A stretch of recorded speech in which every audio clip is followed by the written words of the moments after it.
Gabriel vous salue 3 fois. Le Frisé, le docteur Dupuis et quelques autres ont tout préparé. Le champ de la Guedale sera le théâtre du premier largage d'armes, du premier parachutage d'armes et d'hommes sur le territoire occupé. Gabriel vous salue 3 fois. Jean-Pierre Bloch est ainsi prévenu que dans 3 jours, le jour tant attendu sera arrivé.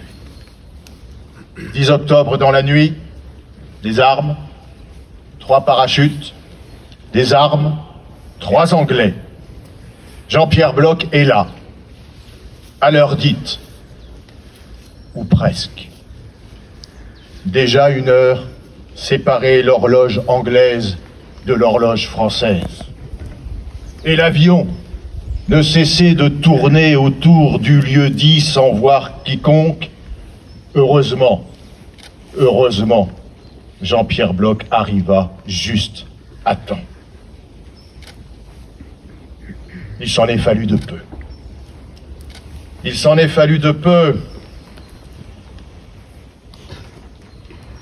Madame la ministre des Anciens Combattants, Monsieur le Préfet, Monsieur le Sous-Préfet, Monsieur le Sénateur, Monsieur le Conseiller Régional, Madame et Monsieur les conseillers départementaux, Messieurs les membres des corps constitués, Monsieur le maire, Mesdames et Messieurs les conseillers municipaux, Mesdames et Messieurs les maires, mon ami Claude Pierre Bloch, ses enfants, son fils, ses petits-enfants, Mesdames, Messieurs, mes chers amis, qu'il est émouvant, qu'il est impressionnant pour moi de parler, d'évoquer Jean-Pierre Bloch. S'il m'était assigné la tâche et la mission et l'honneur de se remémorer ce moment de mémoire, mais qui est pour moi un moment d'histoire, il m'a paru ô combien important de rappeler par le parcours de cet homme que je n'ai pas connu, malheureusement, que je n'ai pas connu et que je connais pourtant tant ses messages, ses combats, ses luttes, sa fraternité, habitent chacun de ceux qui sont des militants de la République. Il m'a paru important aujourd'hui, au-delà de cette commémoration si belle, de rappeler qui était Jean-Pierre Bloch.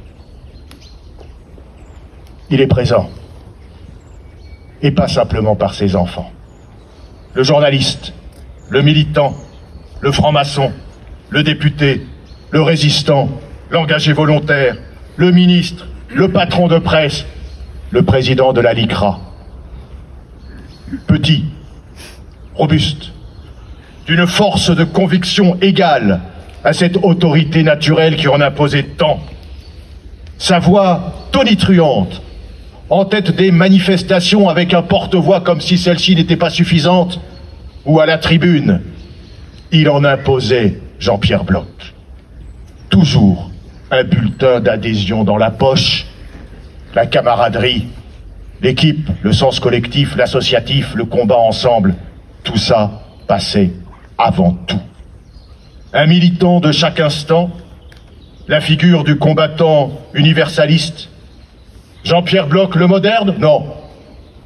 Jean-Pierre Bloch de tous les temps. Il s'est battu.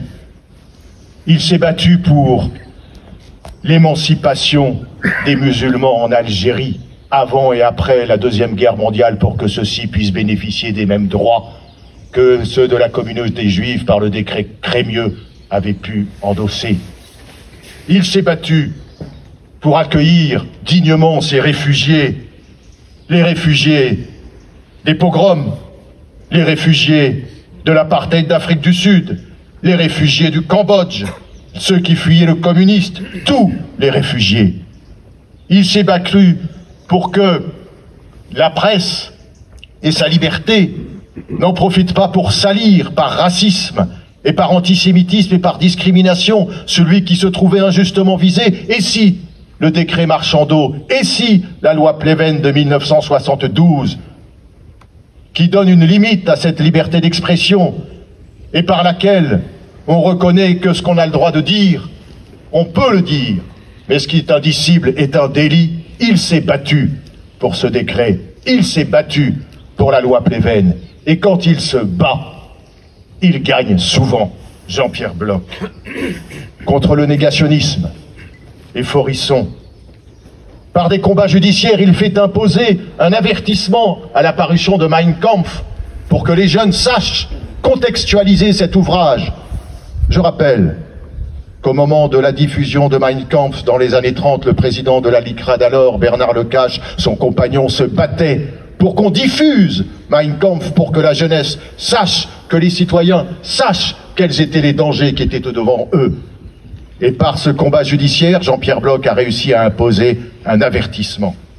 Inlassablement combattant pour l'existence de l'État d'Israël, contre l'assimilation du sionisme à un racisme, comme essayait de le prétendre l'ONU, il traque les criminels nazis avec les Klarsfeld, il combat l'extrême droite et Jean-Marie Le Pen, le fascisme, disait-il. Il est contre toutes les discriminations, contre le racisme anti-immigré, et sous sa férule, sous son autorité, il imposera la création d'un secrétariat d'État aux travailleurs immigrés en 1974. Quel combat pour ce président de la LICRA de 1968 à 1993. La LICRA, c'était sa famille. Sa famille, c'est l'histoire de la LICRA. Et je sais que lorsqu'il venait se rendre ici, devant ce monument, Jean-Pierre Bloch avait un petit pincement au cœur. Il manquait un nom qui l'a accompagné, un nom qui fut celle qui ne le seconda pas, celle qui était à ses côtés, celle qui organisa son évasion du camp de Mozac avec son ami de toujours, Lazare Rachline, celle qui était résistante, Gabrielle, Gabi. Et lorsque l'on regarde ce monument, on ne peut s'empêcher de penser à ce couple extraordinaire.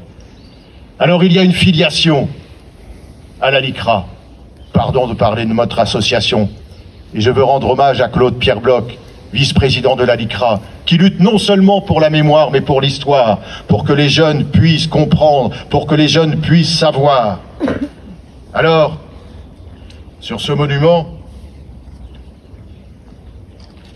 Gabi, et puis il y a les archives. Droit de vivre, le magazine de la LICRA, 5 décembre 1936.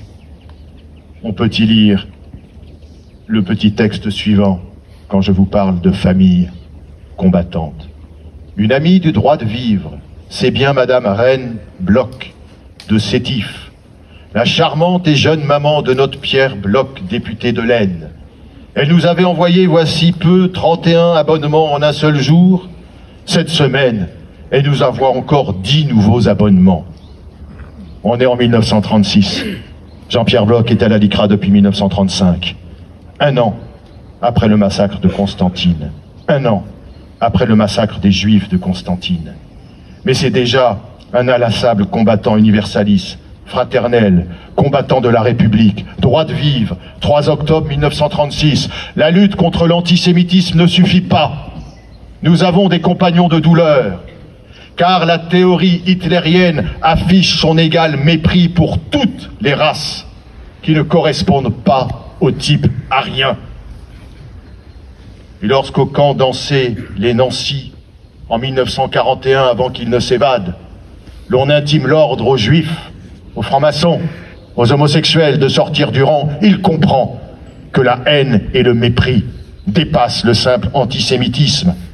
Et lorsque le président de la LICRA, il fera en sorte que l'acronyme LICA devienne LICRA, lutte contre le racisme et l'antisémitisme, car son combat pour la fraternité n'a pas de limite.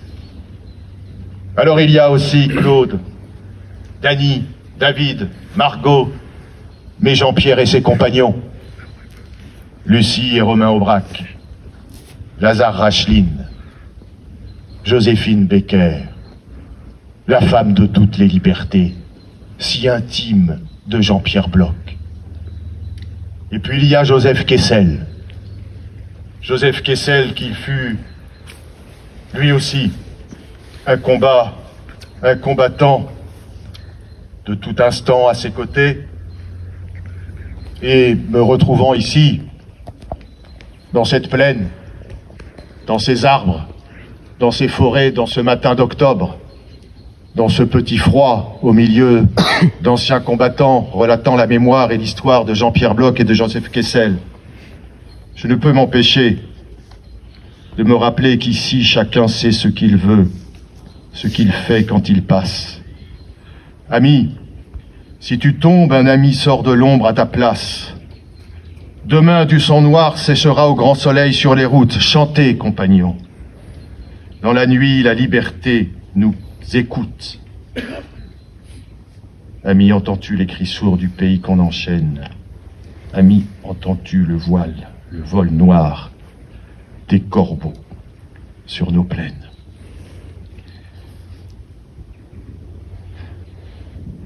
Une vie de combat, une vie de combattant, une vie de compagnon, son discours testament, comme il le disait lui-même.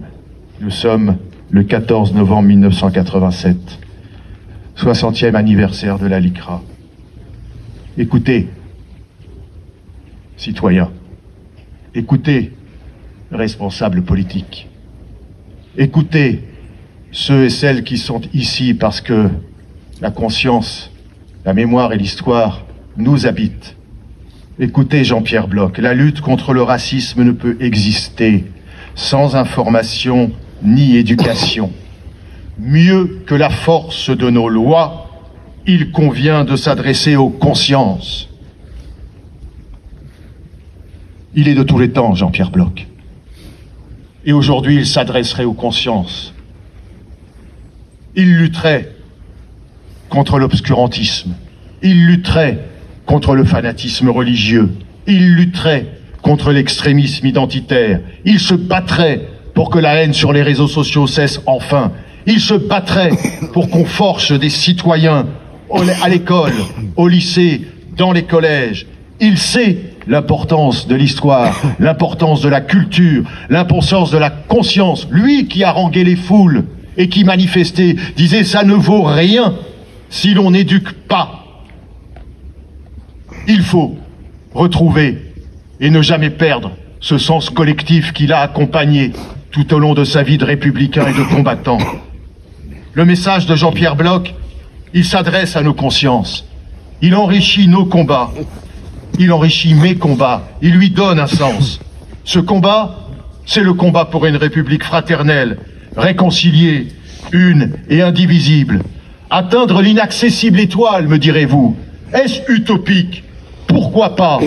Peu importe, mais ne jamais se résigner, ne jamais céder, toujours vouloir, je citerai une dernière fois Jean-Pierre Bloch.